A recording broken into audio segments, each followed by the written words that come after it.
Greetings, everyone. This is Fact TV special presentation Fight Night. Oh, wait, I'm sorry. It's the Bellows Falls Village Corporation annual meeting.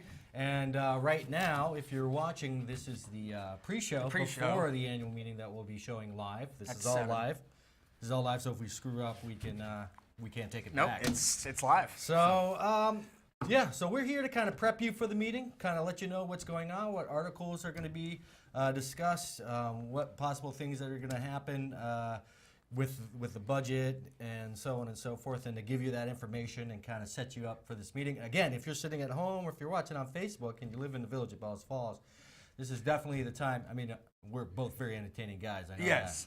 that. But you may want to just watch us for till the meeting starts at 7, just so you know. So you might want to watch us till 6:45. No, they can watch till then 7. Get in your car, go down to the annual meeting. Because they're not going to vote right off on anything. Yeah. So you'll be able to watch the show, and then if you live in the village, you're not that far away. Yeah. So let's just highlight why you should go to the meeting. Yes, and absolutely. Let's get on with the show. So right. Joey, let's go through the articles. There's a bunch of articles that are really just sort of mundane business, but the one article there's always one. It's always the same one. Is the major article, which is obviously the town decides on what the budget. The village decides. The village, sorry. The That's village. okay. Let's just the village be correct and the here. town need to get married. Yep. All right, you want to start them off? All right. So first article of the night will be to elect village officers as required by law by Australian ballot. So that means that the voters at the annual village meeting, have to vote to elect their officials by Australian ballot, which is tomorrow. Tomorrow between 9 a.m. and 7 p.m. at the Masonic Temple. Yep. Article 2 is to receive and act upon the reports of the village officers for the past year. They just do a recap of whatever, Yeah. That's nothing. That really, yeah. So, then Article 3 is to see if the voters of the Bellows Falls Village Corporation will vote to authorize its treasurer, with the approval of the trustees, to borrow money from time to time in anticipation of tax collection or payment of money due the village from the state of Vermont or federal government. So that means that the treasurer and the board can basically borrow money.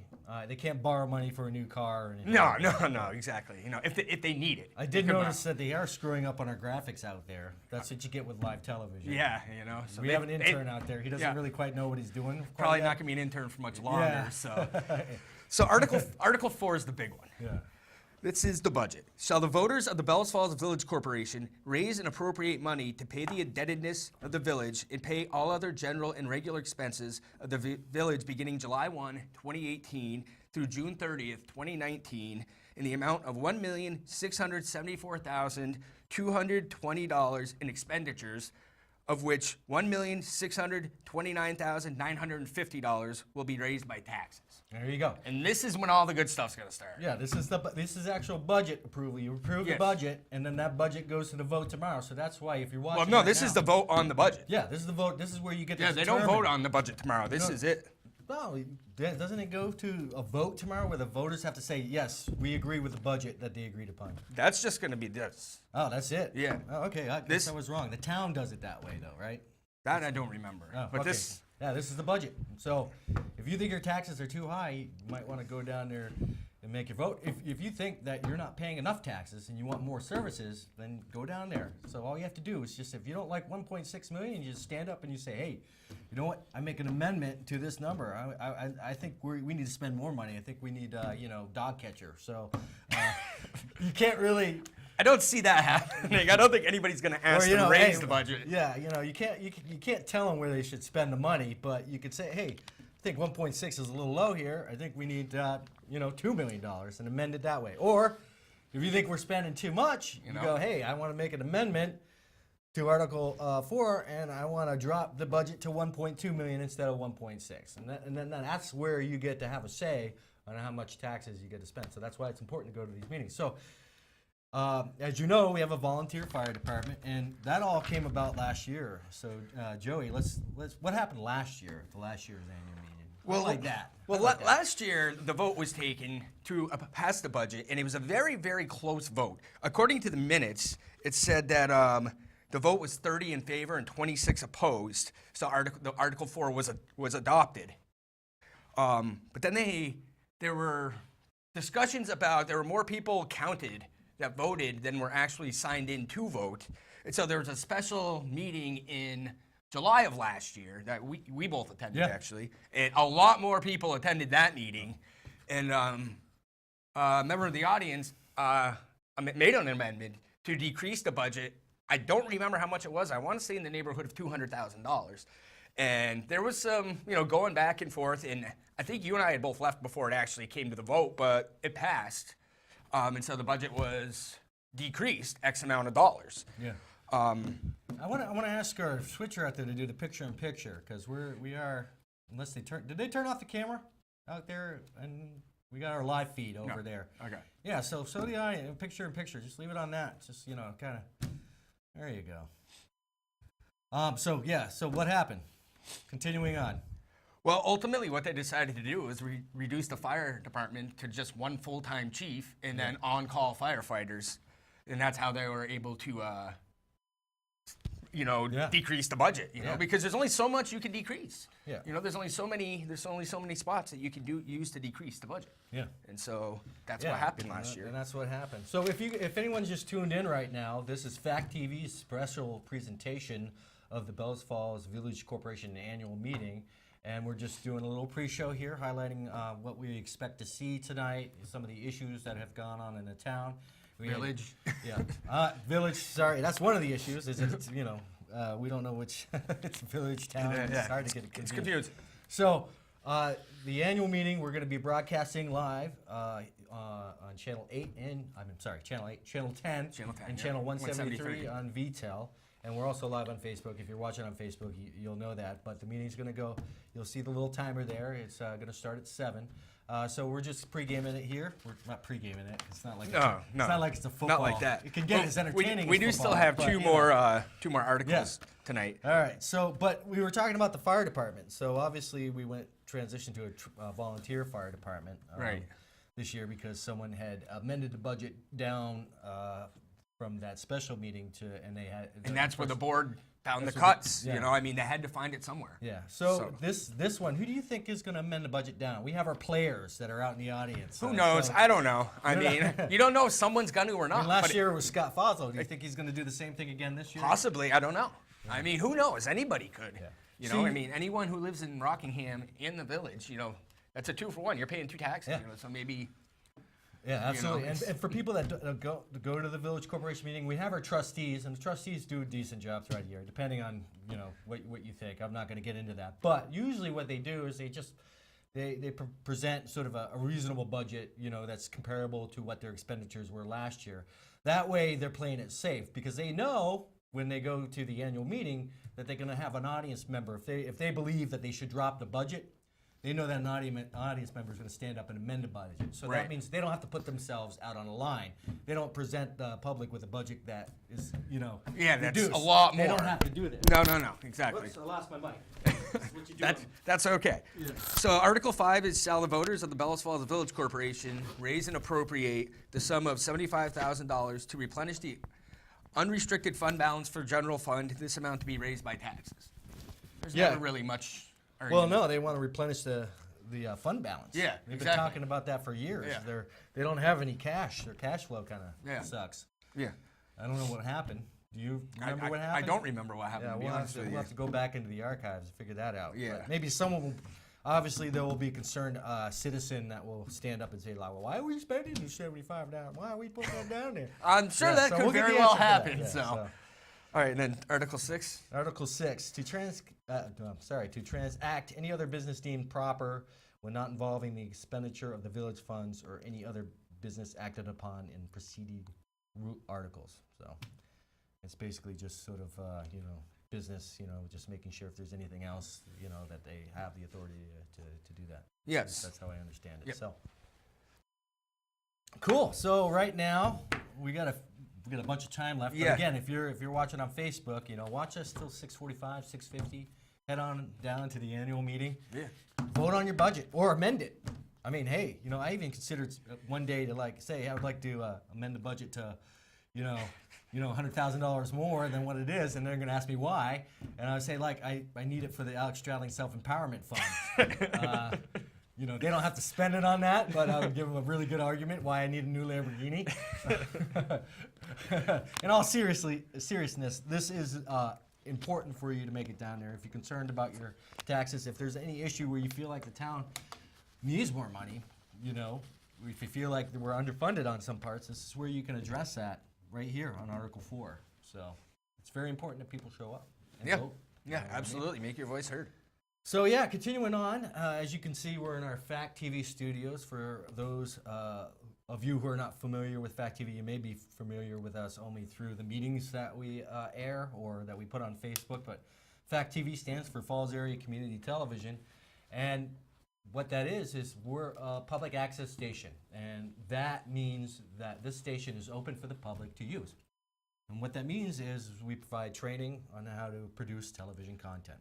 And it could be as easy as just coming into the studio and doing your own show, or taking out a camera and doing a fishing show or a hunting show or, you know, a racing show. Wherever your interest lies, this is what Falls Area Community Television is here for. We're here to provide you an outlet to be able to air content or get your message out via Channel 8 on Comcast and Channel 172 on VTEL. And so if you want to become a TV producer, if you're interested, if you want to learn something about the camera, if you want to learn how television is made, that's what we're here for. So if my intern can put up the info bar, give us a call. Our number is 802-463-1613. Or you can email me at alex@fact8.com. And basically, give us a call, ask us, hey, I'm interested in television. I want to learn how to make television. I have an idea for a show. And schedule time with me, and you come in, we can talk about your show, we can get you set up, we can get you ready to go, get you going. We also have our Facebook page that we post our content, your content and content we make here on Facebook. We also have a YouTube page. We have our own website, which is currently down right now. Oh, it is? I accidentally deleted the wrong folder. Not a good choice. Not surprised. The web guy was not happy with me. I bet not. But he's fixing it. So but it's back up. But Joey, you also do a show here. It's called Best Pictures. Yeah. So what is that? Don How Trevor. easy is that? It's Just very so you know. easy. It's very easy. Tell people what your experience is. And I mean, it's easy for Don and I mostly because we're both movie junkies. You know, so it's like, it's something that interests us. I mean, you've seen our show. When we do our show, it goes by so fast. Yes. You know, what it is we'll do different topics on movies each week. Like this week, like normally we'd be doing our show right now. Yeah. But we both had a good idea to, you know, let's do this. Let's do this tonight. Yeah. We can switch the Best Pictures to tomorrow night. But we'll take a different, like this week we each have an actor, we each have an actress, we each have a director, and we each have a movie. And we crumple them up and throw them into a hat, and we just pull them out, because I don't know who Don has, he doesn't know who I have, and then we just talk about all the different movies and roles that these people have played. Yeah, and it's a great show. It's pretty easy to do. It's very easy to do. I mean, I let Colin know the week in advance what we're going to be doing for the following week, and he generally has a different background up for us every week. Yeah. And if we don't come up with something, then we have a couple default backgrounds. Yeah. You know, it's very easy. I mean, it's got to be easy, obviously, if Colin does it. So, Colin. Just had to take a little shot at you, Colin. All right. So, if you want to put the picture-in-picture up, I just want to let people know that if you're just coming in on Facebook, this is the Fact TV special presentation of the Bellows Falls Village Corporation annual meeting. And we're going to be going live with that at 7 o'clock right now. If you're watching us, our two ugly faces right now, we're just doing the pre-show, and we're kind of highlighting people to try to get people to get out and vote. Yeah, you know, I mean, in case someone forgot or in case someone's just running late or whatever, it's like you still got time. You know, get down and, you know, vote. Yeah, get in there. So actually, that reminds me. So also during this time, tomorrow we're voting for officials, the trustees for this year. Yes. So who is on the ballot this year? Who's running this year? Do you remember? I know Steve Adams is not running. So Steve Adams is not running. Okay. And Miles is not running. Miles Nickel is not finished. village president. I know finished. Deb Wright put in a petition for village president, and to my knowledge, she is running unopposed. Unopposed, yeah. John Wright actually got a petition in for village trustee. Okay. Stefan's is he up? I don't remember who exactly is up. I think Jiggs is the only one that's not up. I think Stefan. Who's Jiggs? Jim McAuliffe. Okay, there you go.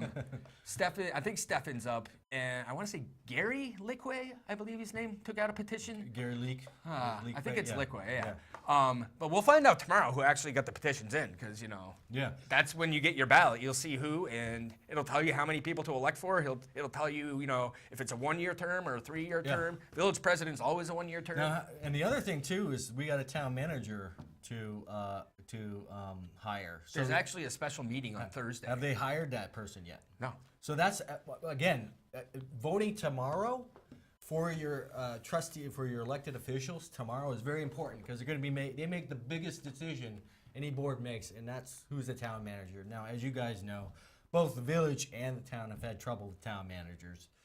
They don't seem to last long. I guess that's how it works throughout the state of Vermont. But what it seems like to me is that people get into the office and they like, oh well, I don't have as much power as I do. It's not like I can just say, hey, clean, let's fix the sidewalks, make it so, and they realize that just doesn't happen like that.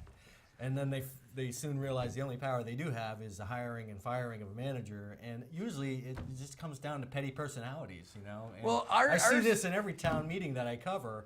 It's like the Hatfields and the McCoys. Ours is different too, though, because you have to deal with 2 boards. Yeah, to deal with you're 2 not boards. dealing Yeah. with 5 people. You're dealing with 10. And that's a lot of different personalities to deal with. So I think it's important. I think it's important that people get out and vote for the officials tomorrow, because we're going to be hiring a town manager. We really want someone good, and we want someone to stay.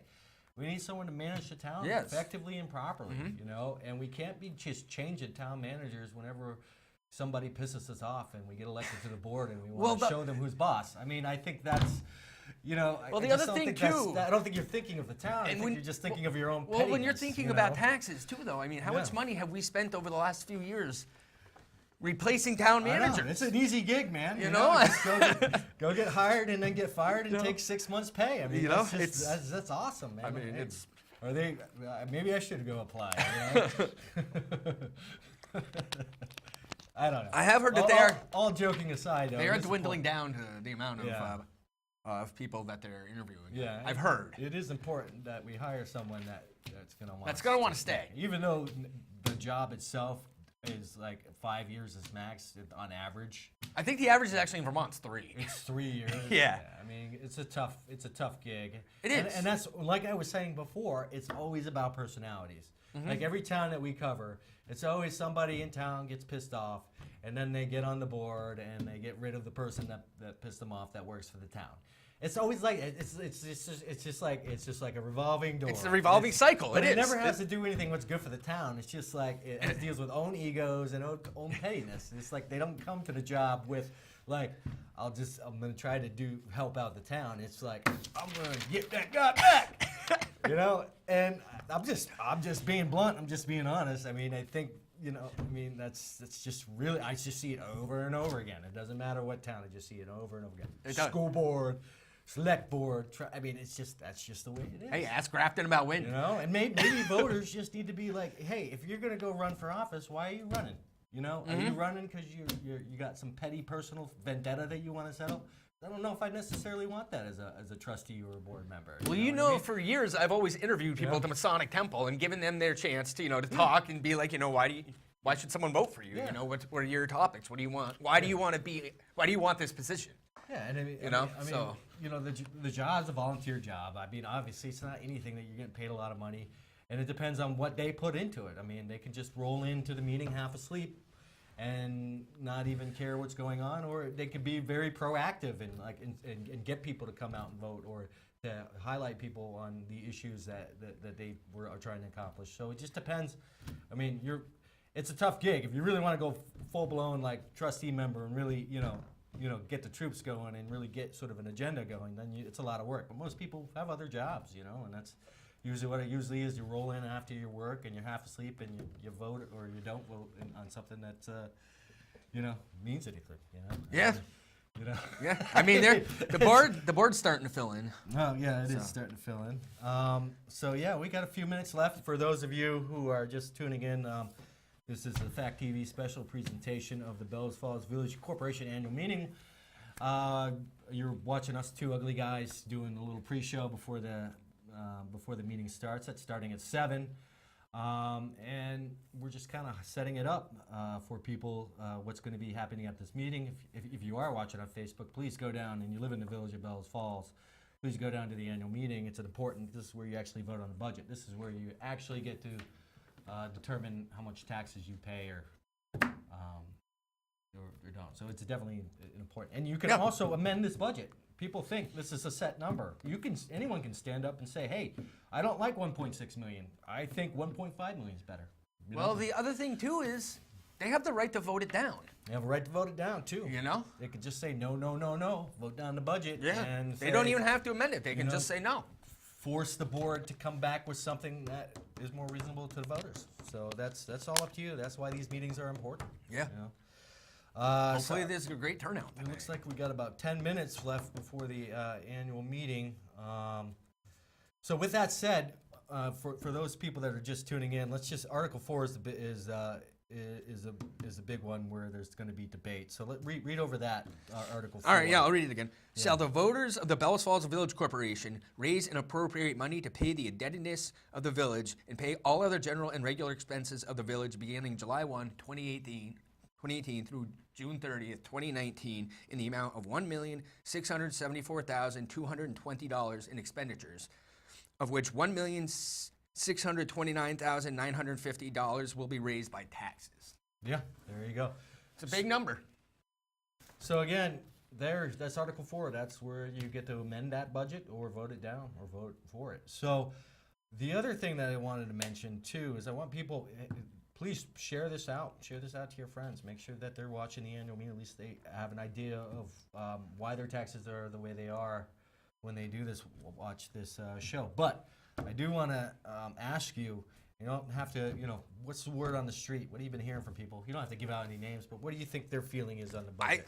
Just give me a general sense. I think someone could get up there and try to decrease the budget. Yeah. I definitely think that's a possibility. That happens every year. Yeah, I mean, it depends on if it's $100,000, $40,000, or a big one like $250,000. Yeah. I remember one year someone decreased the budget specifically like $40,000, which represented the exact amount of a position that person did not want, and everyone knew what it was, and so that was a pretty sly move. Yeah, I mean, what I mean? I think there's always a natural feeling that there's certain people know that certain people are gonna do things, and I think there's always gonna be groups that know what's going on, and we always find out when the budget comes up. That's when everybody finds out if something's gonna happen or not. Yeah. And it could make for an interesting night. Oh, absolutely. Or it could be a very boring night. They could just be like, hey, you know what? We did a good job with the budget. Here, let's just pass it and be done with it. Yeah. It's nice out. Let's go home. Let's not stay here and fight all night. Usually the village meetings over the past few years, except for last year where they actually, the meeting, there was really nothing no arguments. It was like less than 50 people. You got 50 people, like in the last, 3 villages, you got like 50, 60 people voting on your taxes. Yeah. And you kind of think like, how come there aren't more people here, voting, so please go I think on a down. lot of people are deterred because they've watched it before and they see what happens. Yeah. I've seen meetings that have lasted forever.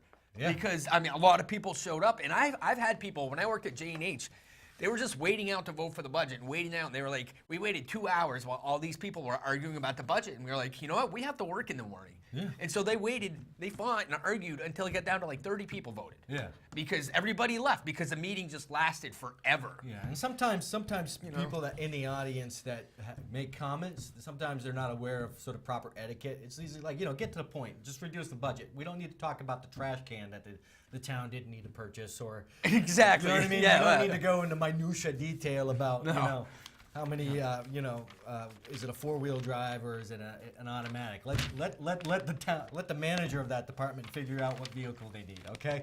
Yeah. Just let him know how much money he has. Just approve the amount of money that he needs. Yes. We don't need to talk about if the windows are tinted or not. I mean, that's kind of wasting everyone else's time. It's just get down to the dollars and cents, make the amendment. Yeah, I agree. Make it quick. Yeah. Right? Yes, absolutely. I'm with you. So we got 5 minutes until the. Anything coming up with the station? Any Anything special you guys got going on? We got a lot of things going on. I mean, just so you know what you're watching, we got a brand new switcher. So all these little fancy graphics that you're watching right now, that's a brand new switcher. We have new cameras inside of here that are controlled, remote operated. And so yeah, we're excited. We can broadcast out in HD with this new switcher, and it's definitely upping our game and upping quality. Absolutely. For people's shows. So again, all this stuff that I'm talking about, all this equipment that we purchase this for the community to come in and do a television show. So again, gonna put up our info. So if you're ever like had an idea for a TV show, or if you want to learn how to film, if you want to learn how to use a camera, if you want to make your own TV show, that's what we're here for. This is what this station is for. It's for people to be able to make their own TV shows. So if you want to schedule a time where you can get some training or talk about your show idea and see how we can do it, give us a call. Our number is 802-463-1613, or email me at alex@factdate.com. So that's it. We got about 3 minutes, 3 to 2 minutes left, right? How many minutes do we got? We got about 3 minutes. So what we're gonna do is, we're gonna put up the info. We got the info for you, and then we're just gonna exit out, and we're gonna go right to the annual meeting. So, all right.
Okay, you all set? I think we are.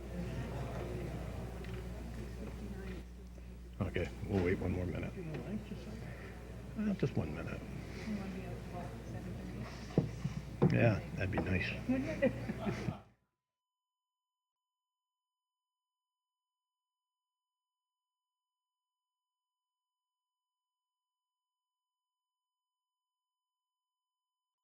Good evening. As many of you know me, my name is Paul Bahowski, and I will be your moderator pro tem for tonight's meeting. As most of you know, our longtime moderator, Michael Hardy, passed away about 3 months ago. And it is an honor to stand here in for Mike tonight. Please stand if you are able and join me in a moment of silence for Michael.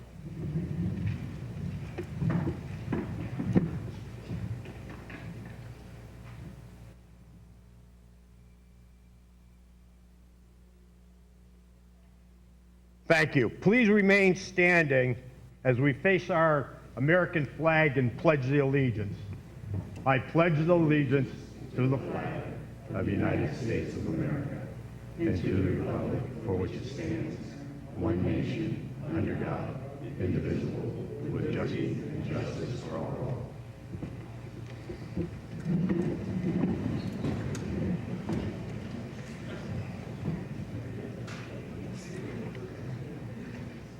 It has been more than 20 years since I moderated a public meeting, and I would ask your indulgence and patience as we work our way through tonight's meeting.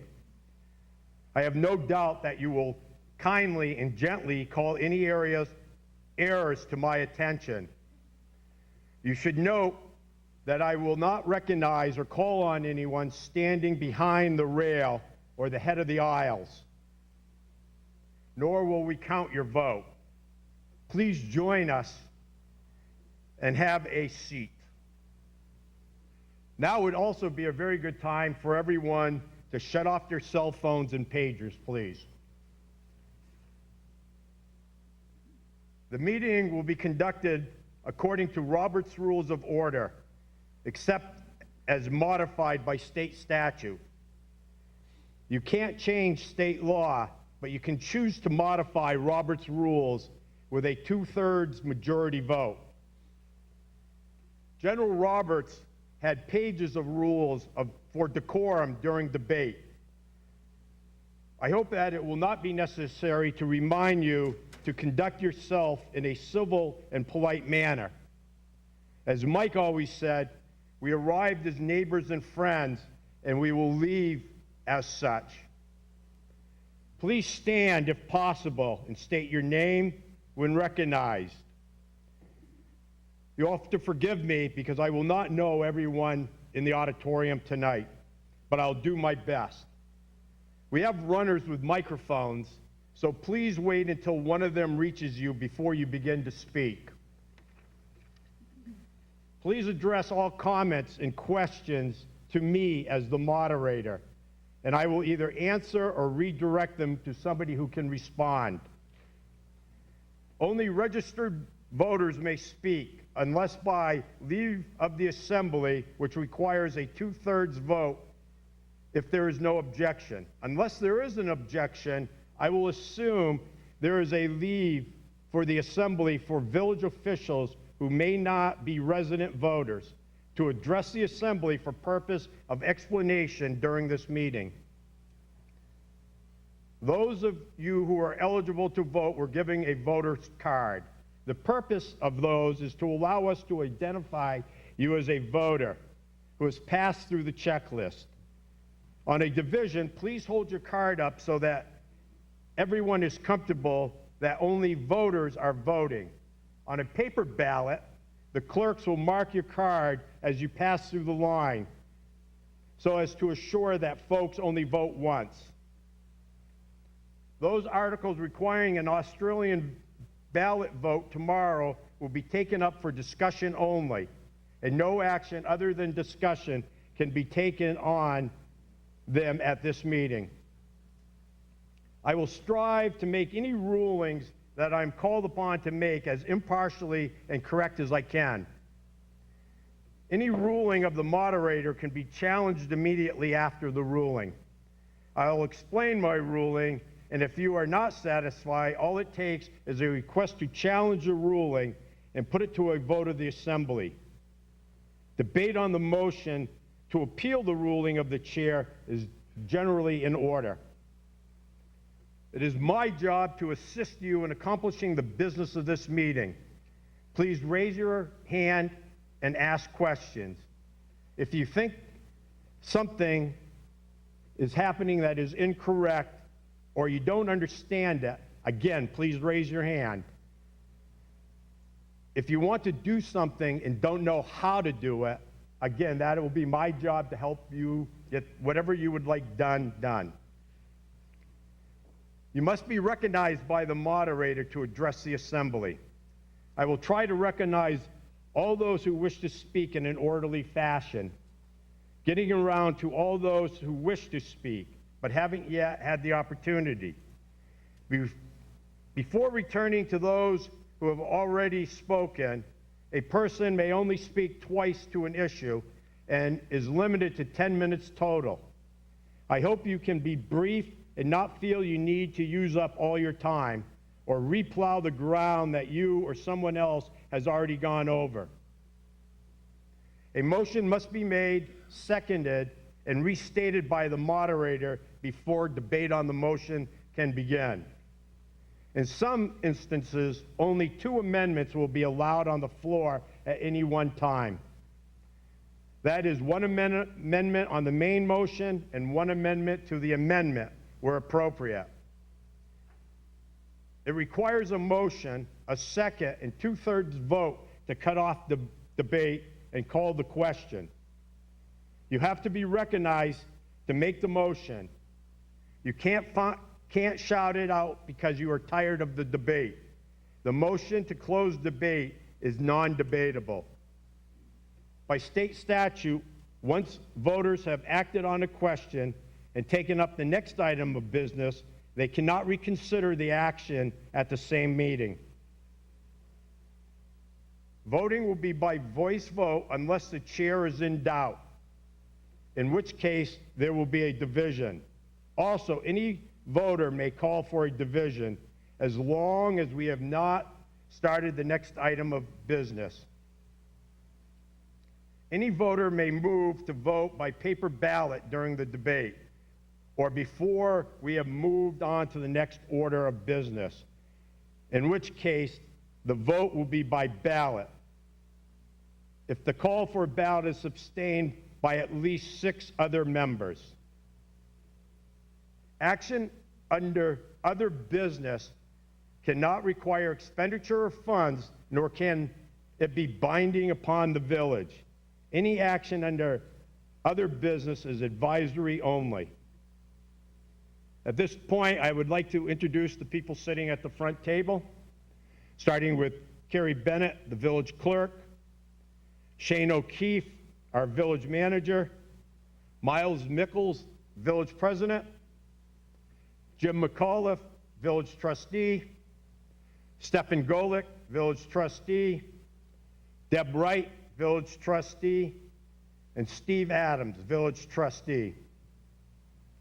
At this time, I would like to introduce Miles Mickles for a couple of presentations.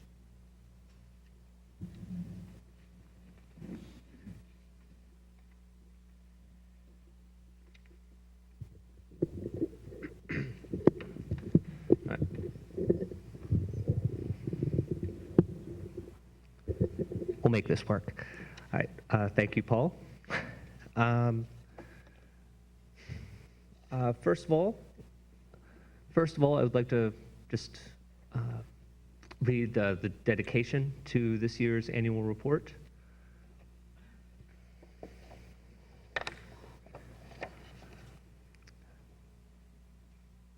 The Bellows Falls Village Corporation 2016-2017 Annual Report is hereby dedicated to recently retired Water Department Chief Operator Raymond Perry. Ray has dedicated a numerous amount of time to the Bellows Falls Village and to the town of Rockingham. He started his career with the municipality as a part-time employee in November 1979 in the Rockingham Highway Department, advancing to full-time status in July 1982, and was promoted to road foreman in February 1985. Ray then moved to the Bellows Falls Village Water Department in November 1993 as an operator, then advanced to be assistant chief in November 95, and finally held the position of chief operator since November of 2006. Ray retired from the chief operator's position in December 2017 after 38 years of combined service to the Bellows Falls Village and the town of Rockingham.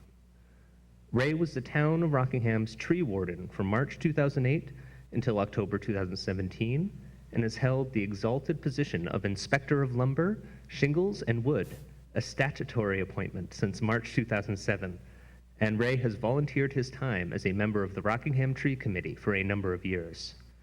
In the dead of winter, you could find Ray helping to flood the skating rink at the village playground, checking the swimming pool in the summer and the weekends, and volunteering as a ski patrol at the village ski tow. He has also been a longtime parade marshal for the annual Bellows Falls High School Alumni Parade.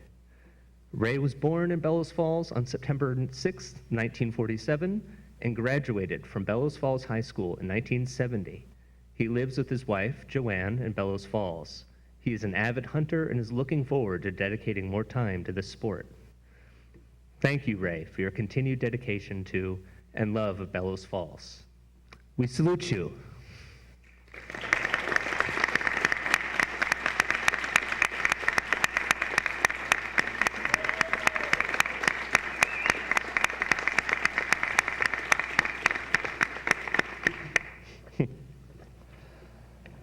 Now, before I sit down, I have one other notice. I'd like to offer the Certificate of Appreciation from the Bellows Falls Village Corporation to Steve Adams in recognition of service as Bellows Falls Village Trustee 2016-2018. What a long, strange trip it's been.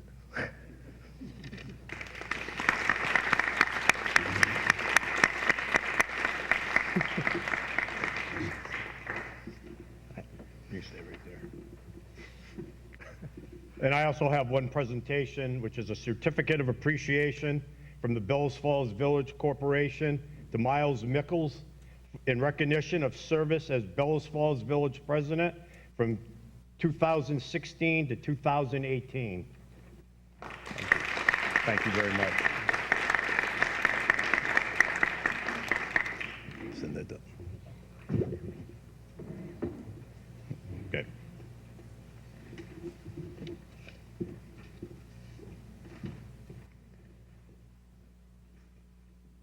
The warning for tonight and tomorrow has an introductory paragraph which reads as follows.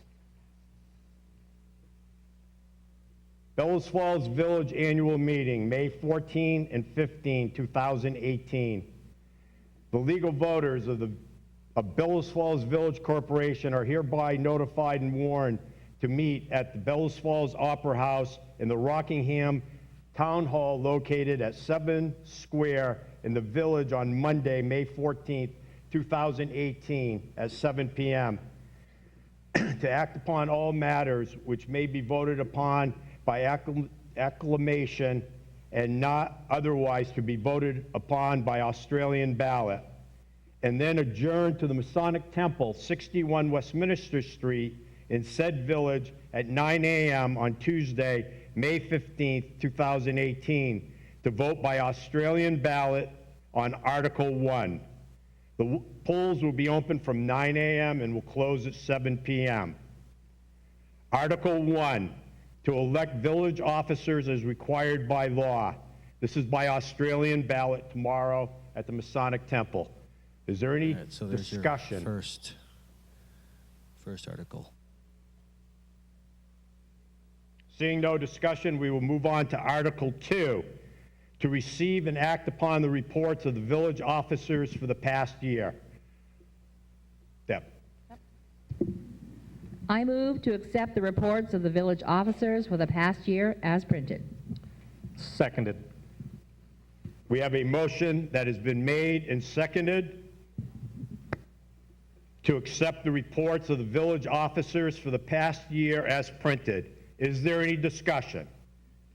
Mr. McPhee.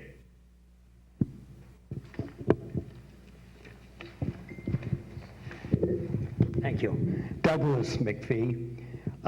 Page 29, this is a matter of information for the trustees. I had a conversation with Chief Lake about overtime. His explanation to me was very good. I understand it. but I would like the trustees to keep an eye on this item throughout the year, if possible. May I continue? I have a couple of more, Mike. Thank you. Turn to page 30, please. Police Department insurance. Workman's compensation, a huge increase. In fact, without that, the police budget wouldn't have increased that much. Over $21,000. Do we have a record that requires that? And if so, then we ought to do something about that. And my second part of that question is, we are currently insured with a company or a group we've been with a long time. Do we have any other options for insurance that could be less money? And Doug, if we could, what I'd like to do is if we can save this for Article 4 under the budget for that Okay. explanation, Fine. please. Then one more, if I might. Yes. Delinquency, especially water, sewer. I'm just wondering, I realize that you're collecting interest and penalties, but I want to know, do we often have people who don't pay go into bankruptcy, foreclosures, and we are stuck holding the bag? We have one woman in here that owes us a small fortune, $6,700. I don't know, that's a lot of water to me, or sewer.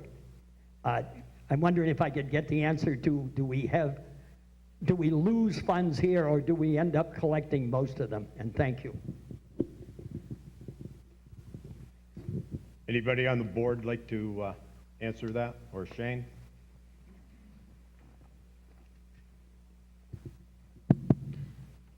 Thank you.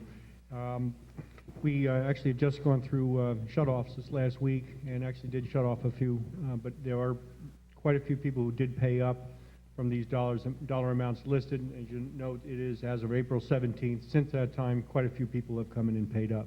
We do have some folks who have bills that are quite high. I don't know the status of those at this very moment, but as you said, there are some folks who are in bankruptcy, and in those cases, we really can't touch them. But we are working on trying to get it down. And just do a quick follow-up. Can we move quicker than to do a shut-off? Therefore, we don't have a higher amount on the bankruptcies. I'll ask it again. Can we move quicker on the shut-offs, or we just, state law restricts us, so we don't have people who go bankrupt owing us $6,000, $7,000 worth of money? Thank you. The answer is yes. We can do the best we can, but there are some statutory steps that we are required to take, and there's a certain amount of delinquency that has to transpire before we can pull the trigger on that. But once they do get those door knockers on their properties, we do get pay up pretty quickly in a lot of them. Any other questions, comments? Mr. Ridley. Coming down right there. James Mitchell. I'd like to ask a question, seeing as Doug brought up water and sewer. The major increase that we had, is this time to ask this question? Yes. The major increase that we had of 25%, as I understand it, we have a $1,800,000 bond that we're going to be paying on for the next 2 years, and that's why we have the 25% increase. Once that bond is paid off, are the water rates going to go back down, or are they going to stay up there forever? That $1.8 million bond has not even, we've not even pulled the trigger on that one yet. The 25% has to do not only with that in the future, trying to pay, increase rates to deal with that, but we just have incurred a $6.7 million bond, part of the upgrade to the wastewater treatment plant, which was $9.8 million, $3 million of that being grant. So that bond just hit this year, half of which was due in March, but on an annualized basis, it's $444,000, I believe, each year. So in order to pay, that's the nut each year we have to pay on that one bond. At $1.8 million, that will, that was the bond authority. The actual borrowing that's going to happen this year is just shy of $1 million because we get $441,000 in grant funds. These are necessary improvements to the water lines. It's never cheaper than doing it now. And with the incentivized financing that we received from the USDA Rural Development, you know, again, coming in with over $441,000 of grant money, it's a good financial situation for us to be in, insofar as the need for infrastructure improvements. It's, you know, it's imperative that we can keep up and make the improvements to the wastewater treatment and water treatment facilities. Now, as I had discussed,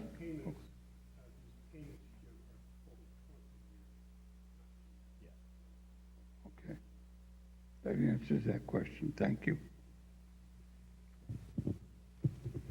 Mrs. Ladd.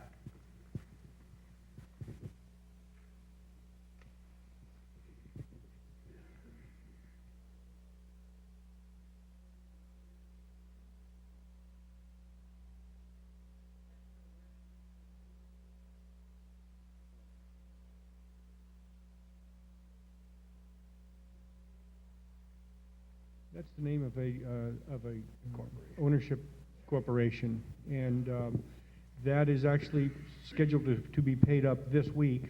In that that was property that was purchased at tax sale back in September of 2016. Finally came available for the individual to purchase it, and there was some controversy as to whether or not they actually had to pay those past due utility bills. And in fact, the trustees just voted on that at their last meeting to deny the request for a waiver of those fees. I've been in contact with the individual who owns the company, and he'll be paying this Friday. The principal of the company, I also know, is affiliated with Westmoreland Auto. But there's no location called Hurricane Acres. That's the name of the entity. Any other questions? Any other further discussion?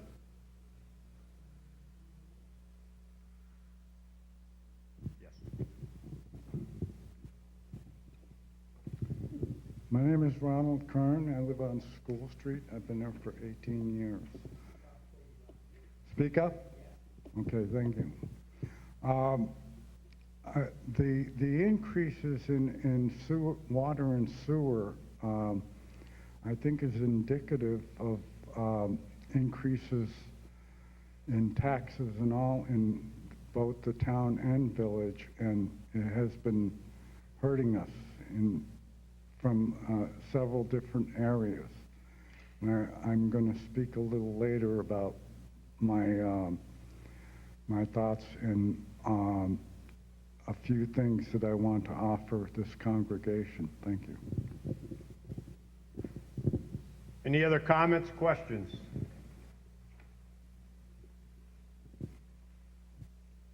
Seeing none, we have a motion on the floor to receive and act upon the reports of the village officers for the past year. Motion has been made, it has been seconded. Are we ready for the question? If so, all in favor would say aye. Aye. Those opposed would say no. The ayes appear to have it, the ayes do have it, and we have passed Article 2. We will move on to Article 3 to see if the voters of Bellows Falls Corporation will vote to authorize its treasurer, with the approval of the trustees, to borrow money from time to time in anticipation of tax collection or payment of money due the village from the state of Vermont or the federal government. Steve? I move that the voters of Bellows Falls Village Corporation authorize its treasurer, with the approval of the trustees, to borrow money from time to time in anticipation of tax collection or payment of money due the village from the state of Vermont or the federal government. Is there a second? Motion has been made and seconded to see if the voters of the Bellows Falls Village Corporation will vote to authorize its treasurer, with the approval of the trustees, to borrow money from time to time in anticipation of tax collection or payment of money due the village from the state of Vermont or the federal government. Is there any discussion? This is really just a housekeeping motion. Any discussion? Seeing no discussion, does everyone have the motion in mind? If so, all those that are in favor would say aye. Aye. Those opposed would say no. The ayes appear to have it. The ayes do have it. And we move on to Article 4. Article 4, shall the voters of the Bellows Falls Village Corporation raise and appropriate money to pay the indebtedness of the village and to pay all other general and regular expenses of the village beginning July 1, 2018 through June 30th, 2019 in the amount of $1,674,220 in expenditures, of which $1,629,950 will be raised by taxes. Miles?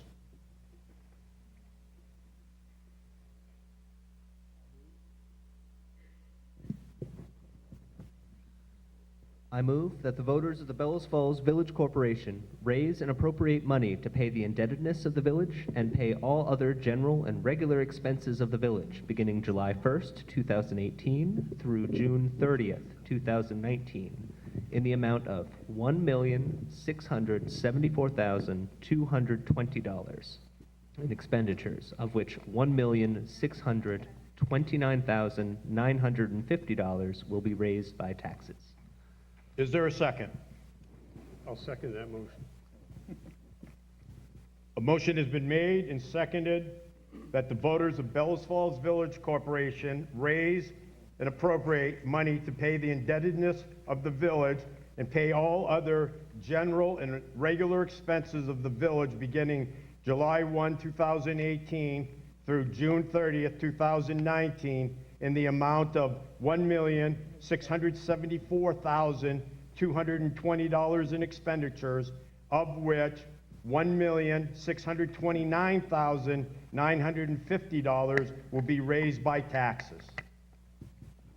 Is there any discussion? And I guess I'll start and see if Miles has any presentation or... Yes. Right.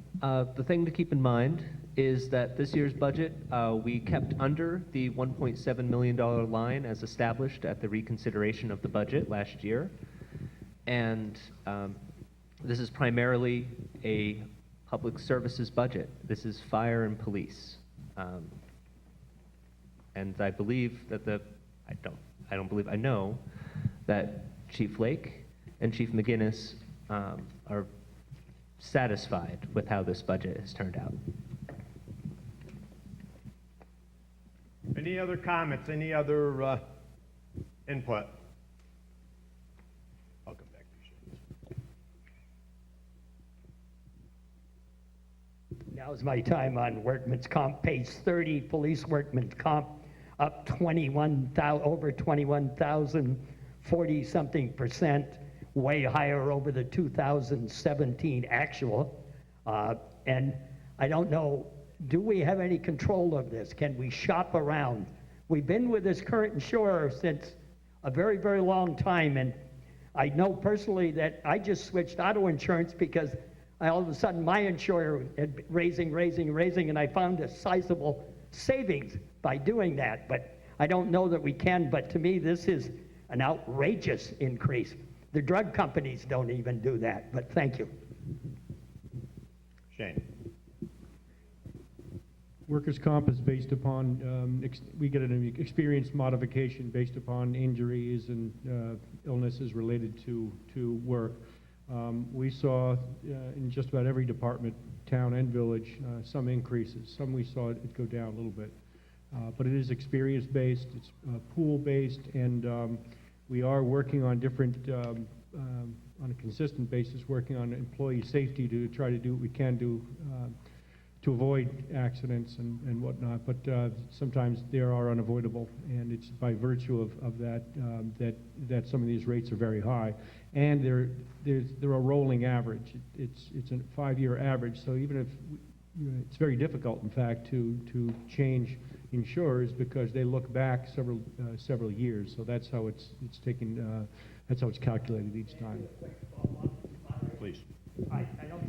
microphone. I do, okay. I must be getting old when I need a microphone.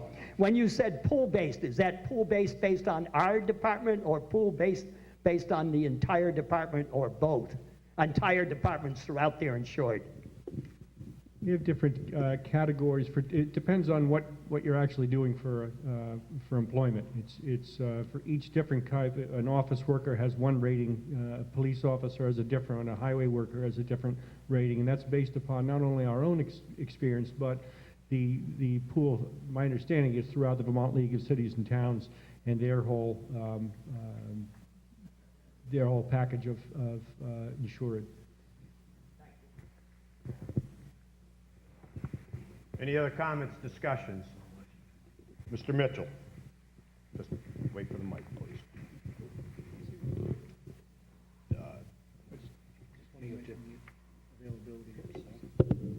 Jim, just before you start, Shane just pointed out to me that there is a explanation of the budget that as you walked in it's a handout that basically explains pretty much changes in the budget. Has pie charts and synopsises and things like that. Jim? Okay, for the purpose of clarification, you indicated that both chiefs, the fire chief and the police chief, signed off on this budget and they're quite satisfied with it. I would like to know, what is the total fire department budget now that it's been reorganized, and what is the total police department budget right now? Are you talking about the year-to-date right now, or the proposal for FY19? For FY19, the budget that we're working on right now, or we're going to vote on. Or in the handout. I can't see, I'm blind, so. I'm sorry, I apologize. Yeah, in just the fire department, the total budget for fire department, existing fiscal year, FY18, is $409,980. The proposed budget is $243,370. It's quite a drop. The police department, on the other hand, police department shows a increase from $1,080,280 to $1,158,560. Okay. Can I follow that up with, that's the increase, does that include the cruiser that they want to buy for $43,000? No, the cruiser is under capital expenditures. It's a $40,000 number. But again, going back to the point raised by Mr. McPhee, the workers' compensation rate is dramatically higher. I mean, it's going from 40, the year-to-date from last year was 41,000. The budget for the present year is just shy of 50,000. We budgeted $71,000 for workers' comp for next year for the police department. That's understandable because that's a violent profession that they're in, so I can understand the increase, but there are ways to alleviate that also. We'll just continue on now. Thank you very much. Yes. Any other questions, comments? Deb? I believe the heart of Mr. McPhee's question was whether or not we'd shopped around for our insurance. And in past years, those questions have come up. Whether those figures were ever attained, I'm not aware. But I do not believe in this past couple of years we have shopped our insurance at all. So there is a possibility, as with everyone else in the free market, that we might save money, but VLCT provides a lot of additional support for us as well, which is why we typically stick with them. Thanks. Mr. Hardy? Dennis Hardy. I'd just like to know that we embarked on a program to give business owners money so that they can sprinkle a building, which I was opposed to because I don't think it's a village concern. It's more of a town community development thing. But anyways, where did that money come from and how much did we spend on that? And do we have any more plans to spend more on it? The trustees passed a policy this year to contribute up to $7,000 for anyone in the downtown village core who wish to sprinkler their building. And that $7,000 was specifically for equipment, plumbing, piping, things of that nature, not the not labor or anything like that. We did spend, I'll have to do a little homework, which would just take me a minute, but we did work out with 3 different property owners that specific benefit. And if you give me a moment, I can look it up. Where'd that money come from, Shane?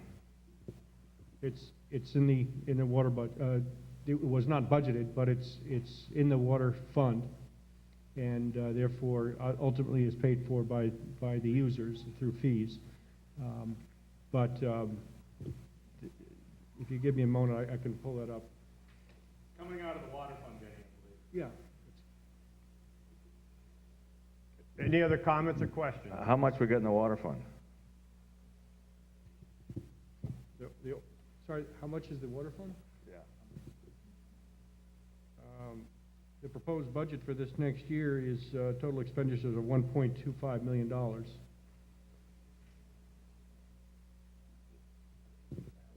Yeah, but this money, did it come out of the reserve fund, or did it come out of ratepayers as we pay? I'm trying to find what budget line it was, but it was not out of a reserve fund. It came out of the operating funds.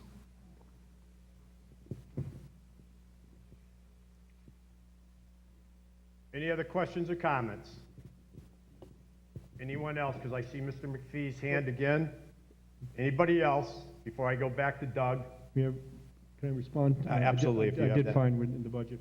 We did, one of the budget lines we have is called main line, and in this year's budget, the board allocated $10,000. We spent $22,891. Some of that is under this sprinkler program. Some of it is under other mainline construction. My recollection, it's probably 20, maybe 15,000 total. Any other questions, comments, before I go back to Mr. McPhee for a second time?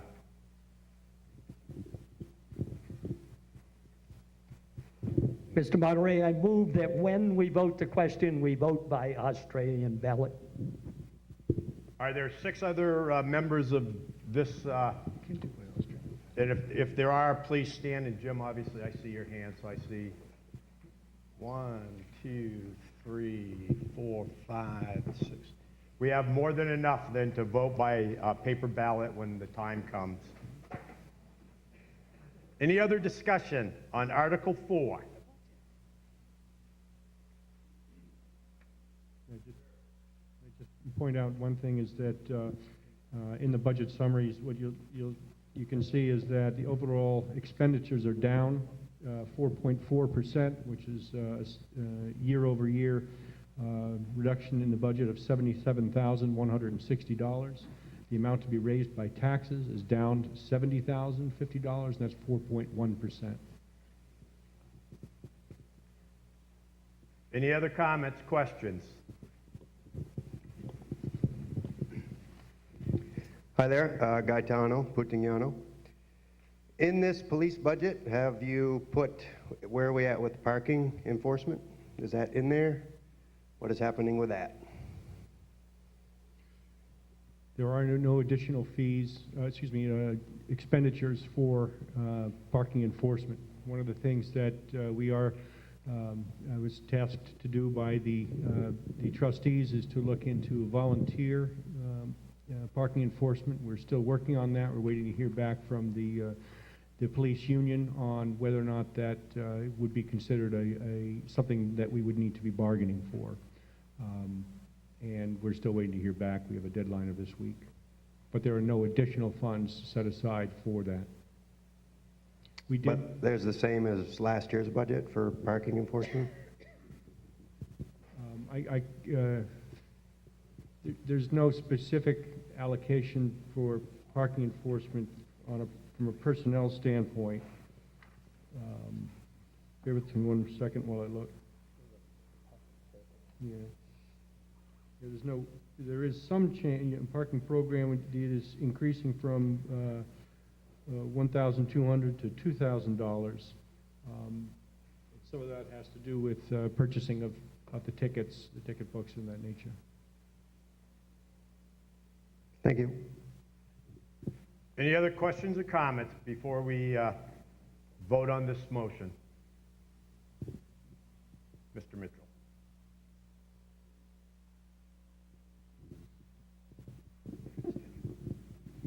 James Mitchell, Bellows Falls. I would like to actually amend this motion to reduce the budget by $243,000. I can speak to the motion and explain my thought process if you so wish. But I'd like to get a second and then open this up for debate. An amendment to the main motion has taken place that we reduce the overall budget by $243,000. And I'm also assuming that we will reduce the amount of money raised by taxes by the same dollar figure. Is that correct? Yes. And it has been seconded, so now the discussion will be on the amendment. Mr. Mitchell. Mr. McAuliffe, a year ago, when we had many discussions at village trustee meetings, you described the two gorillas in the room, and you were both fire and police. Now, I hate to use those terms, but we've addressed the fire department budget. It went from, and believe me, I have figures in my head, it went from $740,000 plus about $25,000 a year in overtime. It is now down to $200 and some odd thousand. The police department budget is not sustainable. It is absolutely not sustainable. There are ways of reducing that budget by allocating manpower, by switching shifts. There are so many ways. I've talked with police chiefs in a few towns. One town, Fairhaven, their budget is $325,000. They have a working police chief who goes out, who is on patrol, who writes his own press releases. He has a cadre of part-time people. While we, on the other hand, we're unionized. We can't say anything about that, but we can certainly trim that budget. And why do I feel that way? We've had 10 years under this particular chief, and our crime has gone up. Drugs have gone up. He's admitted it. We send the most drugs in than rival owned by the state police. Well, we don't see the press releases to back any of this up, so we have no way of knowing. We don't have a full-time dispatch. You can't call and get answers. So I'm just saying, it's now time to address the gorilla in the room and to reshuffle and reorganize that police department and make it a much leaner, meaner fighting machine. I do not want to see officers injured. But by the same token, we can't have 3 or 4 on in one shift and then only 1 on the day shift. There's a tremendous disparity in there. There should always be 2 officers on duty at all times. Now, we can either do one of 2 things. Totally put the budget out or look to other alternatives. I've said my piece. Thank you. Any other comments, questions?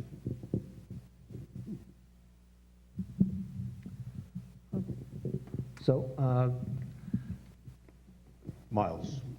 yes, thank you.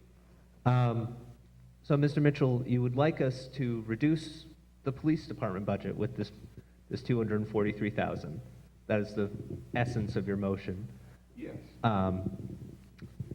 And you want there to be more officers, or 2 officers on duty at all times, and you want a full-time dispatch. All of that means increases. You fail to understand what I've said. There are times when we have 3 and 4 officers on duty. I sat out there last night talking with one of them. There were 3 officers on. Other times we only have 1 officer on. What I'm saying is you allocate the shifts so that there are 2 on every shift. That's not the situation that we have right now. You have officers working alone during the daytime. Their lives are in jeopardy. As far as dispatch goes, we need to look at other alternatives rather than spending $98,000 to have the Windham County Sheriff's dispatch from Cleardown and Newfane. Okay, there are other alternatives. Nobody has ever looked at those alternatives. It's just like we pass the budget and we sit back and let it be lucky. You know, we're not in the promised land. I'm sorry. And as Jiggs himself said, there are 2 gorillas in the room. Now, we've obviously cut the fire department budget to bare bones, and we have a really good, mean fighting machine. We have 29 volunteers. A couple years ago, we heard how we were going to die if we cut 1 man from that budget. Now, I've been putting up with this for 18 years. Just a few years ago, there was an elderly man who could barely stand right at that podium, and he begged you, please, this has got to stop. We can't afford it. Well, Jiggs, you're the man with the plan. You know what needs to be done. And whoever the new trustees are, I hope they heed my warnings, because this village is doomed if we keep going on raising taxes. First of all, Jim and I have not discussed any budgets at any time. I want you to be aware of that. Excuse me, please, I'm referring to this. I would, first of all, I would encourage everybody to vote against this amendment. It's irresponsible, in my opinion.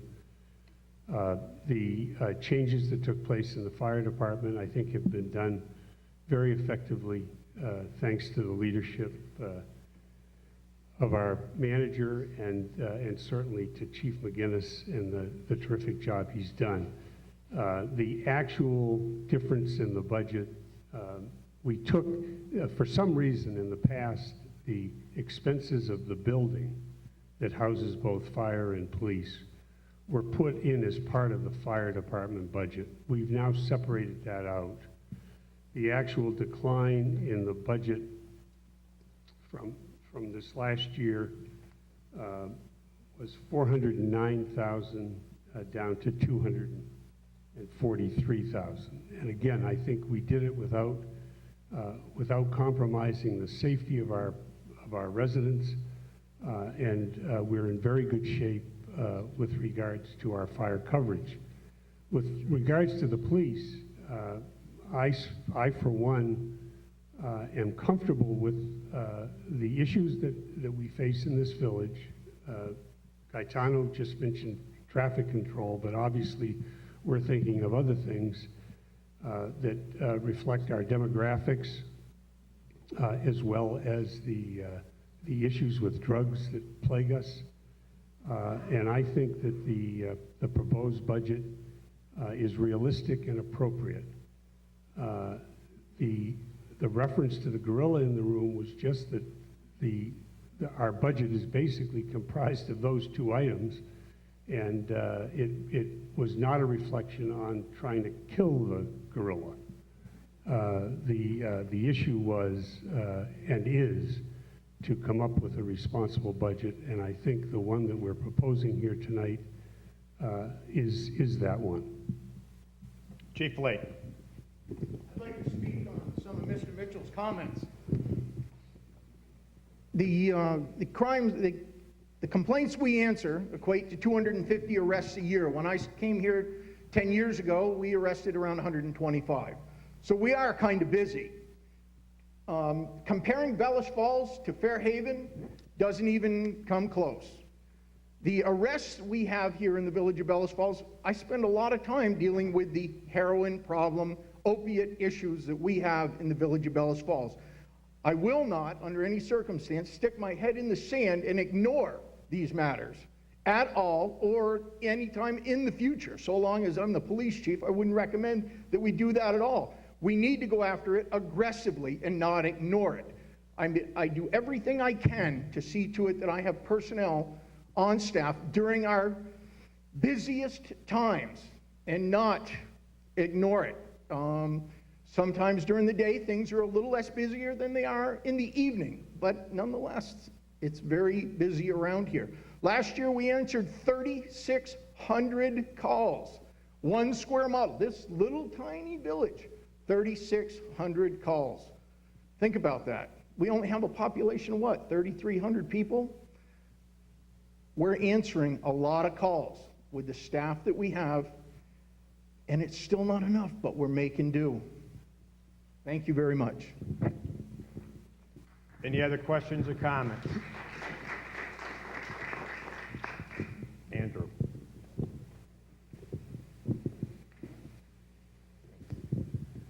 Thank you, Mr. Moderator. Andrew Smith, Bellows Falls. I just would like to encourage my village neighbors to vote no on this amendment that is now on the floor. Since the last year's annual village meeting, I believe there have been 28 village trustee meetings. And I'd like to thank the trustees for, putting up with that intense meeting schedule. Those were the times to get with your trustees and your manager if you had issues with how the village was being run, how the departments were being run, and the budgets. To do it here with this scant number of people at our annual village meeting is just, it's irresponsible, it's a bad idea. Thank you. Thank you.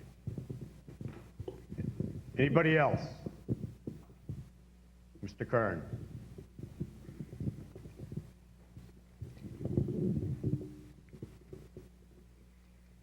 Please address to me. I'm sorry. Thank you. I'd like to offer one thing that is, first of all, disheartening and sobering, but follow up with something that's enlightening. How many of you are familiar with the website msn.com? None of you? I'm surprised. It's one of the most popular websites in the world. In today's msn.com, in the top left corner, they offer 20 stories every day. And one of the stories in today's msn.com, and I'd like all of you, when you go home, to Google msn.com to see what I read today. And it said the 50 poorest towns in each state. And guess who came up in Vermont? Not Rockingham, Bellows Falls. And it cited some statistics and poverty rates and things like that. I think part of that is because our high taxes have driven people away. But now on the flip side, there's so much we could do. We could do a great deal to make this town the great town that it was 100 years ago. We have a beautiful town, but we all have to kick in. And the most important people for getting that going are right here in this room, all of us. And if we... So Ron, I'm just going to try to draw you back. We're talking about the amendment. Oh, I'm and sorry. the $243,000 cut that has been proposed. I'm sorry. So I'd like to just draw you back to speak more on that, please. As far as the amendment, I really don't know what to say, because I greatly agree with a lot of what this gentleman has said. I think that amount of money is drastic, but there's fat everywhere that could be trimmed. That's all I have to say. Thank you. actually, Jim, at the beginning of the meeting, I talked about two times around on an issue, so I think we've given you that. Any other questions, comments? Deb? I would really like us to be aware that if Bellows Falls is the poorest town or village in the state of Vermont, the reality is that we're not just impacted by village taxes. Whereas all the dissension and request to reduce taxes in Rockingham, the town tax by which we all must pay. That we're doing our work here. The reality is this budget's down. We've done significant work in the last budget year to make things happen, and the changes that you've seen and the safety that we still provide. And again, in whittling down this budget, remember that any reduction in this budget will not just affect the police department. We will whittle everything if we are required to do so by the vote of the taxpayers. It will impact every piece of your security and safety in the village and our ability to operate it. So while I am a strong advocate of reducing, I also see that our school budgets and our town budgets are having, these days, a bigger impact on the village residents here who pay their taxes than the village tax. So I would have to say I'm not an advocate of this reduction at this time. As Mr. Andrews has already stated, there are plenty of meetings for people to come to, plenty of budget meetings for people to come to, no one attends, to ask us to do these reductions when we are making our budget. We had a lot of thought put into where we are now with what we have left after this current year, tax year's reduction. So please understand that we know what the impact is on our community if we reduce the safety piece, and the trustees may not reduce the budget for the police department as much as other areas, which will have a different kind of impact. Any other questions or comments? I have one comment. Mr. Kern, this is your second. I forgot to mention, this is like very current. On the 6 o'clock WCAX news, Governor Scott announced that the legislature that wanted to raise the school and town taxes, I think 6 cents apiece, he was going to veto. And the legislature is not willing to fight him about that because it would cause a whole lot of trouble. So I think that's good news to hear. Mr. Hardy.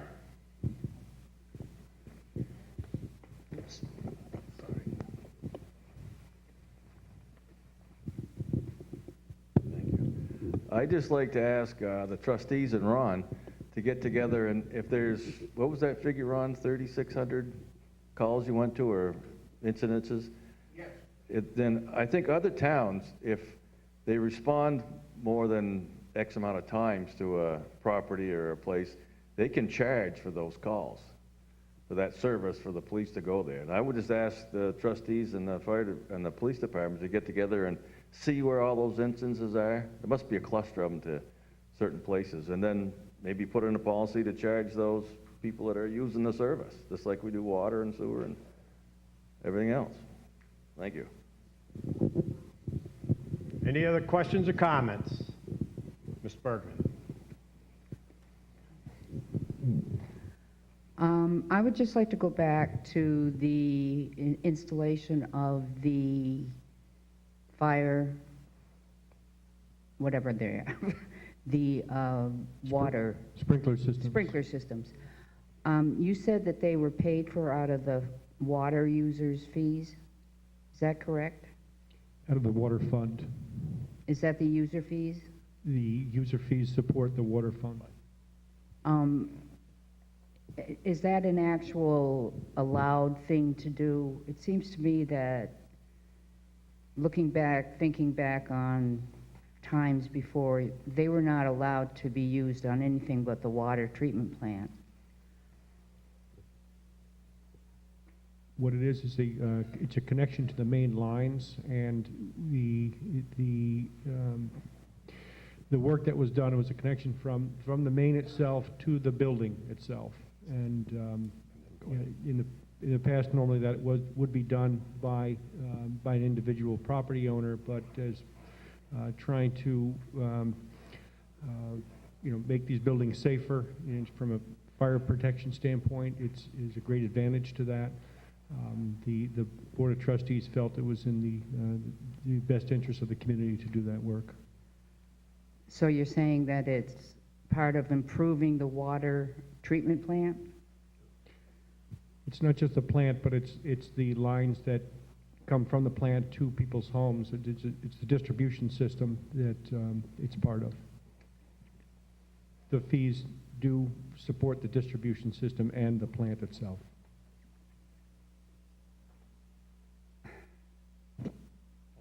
All set? Well, Jiggs has something to say. Yes, the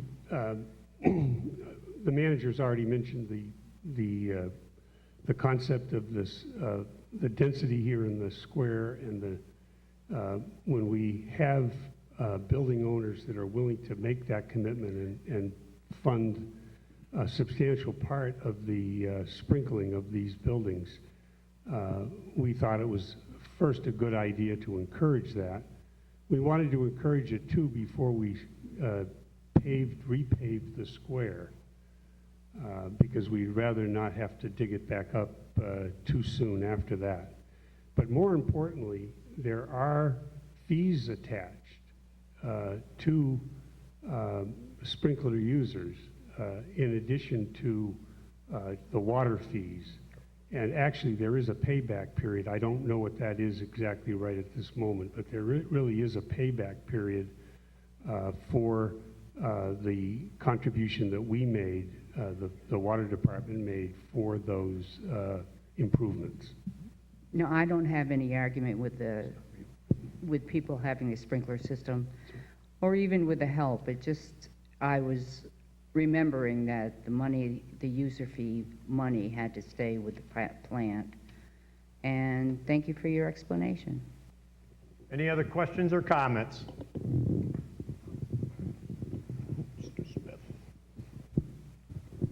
Mr. Moderator, I would like to request that when we vote on this amendment, that we do so with a paper ballot. Are there 6 other people that want to vote on the amendment by paper ballot? If so, please rise.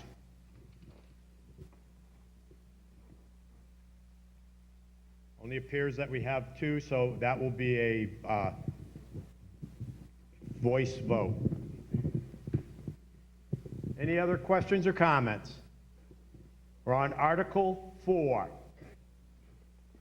And the amendment would read, shall the voters of the Bellows Falls Village Corporation raise and appropriate money to pay the indebtedness of the village and pay all other general and regular expenses of the village beginning July 1, 2018 through June 30th, 2019 in the amount of $1,431,220 in expenditures, of which $1,386,950 will be raised by taxes. That reflects off the main motion the cut of $243,000. Are we ready for the question? All those in favor of this motion would say aye. Aye. All those opposed would say no. No. The noes appear to have it, the noes do have it, and the amendment is defeated. Going back to the main motion, and the dollar figures for the main motion are $1,674,220 in expenditures, of which raised by taxes will be $1,629,950. Is there any more discussion on the main motion? And we've had a request that the main motion would be voted on by paper ballot. So if we could, hearing no other discussion, if we could have the justices of the peace come down to check people in. You'll need your green card as you come down. You'll receive your ballot, and the JPs will help walk you through it. So again,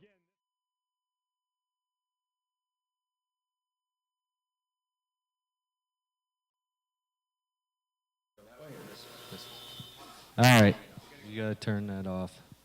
All right, so there you have it. So yeah, there you go. So it was an amendment. It was defeated.